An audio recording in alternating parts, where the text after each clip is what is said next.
News that the South Waikato District Council has put in their minutes information about the videoing of public meetings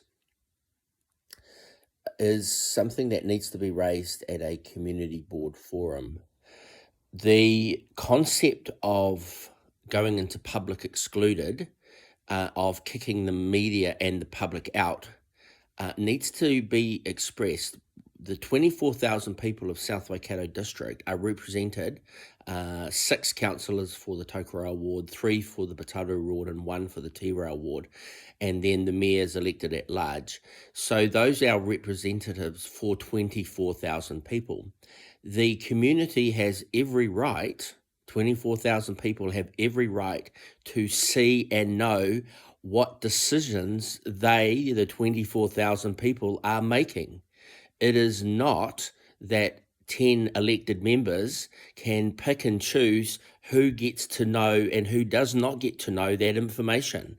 So this reality check is something the Minister of Local Government needs to express to the elected members.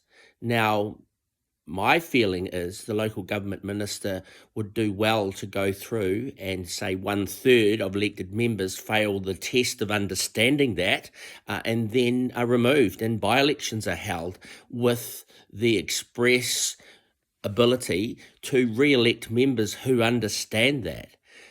We had an incident the other time in council where Councillor Lee moved to go into public excluded, and the Deputy Mayor Bill Macham seconded it, and on the 3rd of February the ability for Matters Arising to find out how many people actually voted for that out of the councillors will be read into the record. I've asked a councillor to encourage other councillors to abstain from that vote and to cause a constitutional crisis with regards to the mayor deciding to clear the public gallery because somebody who was giving a presentation about the council spending $70,000 to buy 51 years of their photographs, and cleared the gallery so that it could carry on. Now, that's an extreme abuse of public power. You have to look at the intention. They say the intention follows the bullet.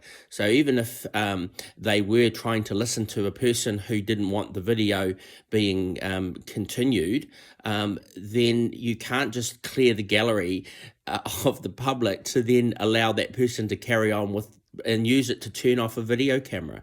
So the rules, the council says, we might have rules, and if it's a public forum, allowed to criticise the councillors and that sort of thing. But when it comes down to it, what needs to be criticised of the elected members is their understanding they are a representative democracy and everyone gets to have their say, and an informed electorate is an essential part. That's why we have a library, so that people can read a newspaper and keep up with and type a letter and somewhere quiet to contemplate. Just as water is important, that's why we have swimming pools, so that people can bathe in clean and fresh water. Those are the fundamentals, and the council seems to have forgotten that. So in the next minutes, that will be passed is true and correct, will be the vote on going into public excluded. Now, this has been raised to a high court level with a protective, when we're looking at the abuse of public power. So one of the remedies for that is to raise with council that a judge in the High Court will look at the matter of a judicial review. It costs $25,000, but the council has responded by putting things in their minutes to say, the chairperson has the right to have video cameras or not have video cameras. Yeah, that was exercised when the public was excluded. So from my perspective, that's a very big abuse of power.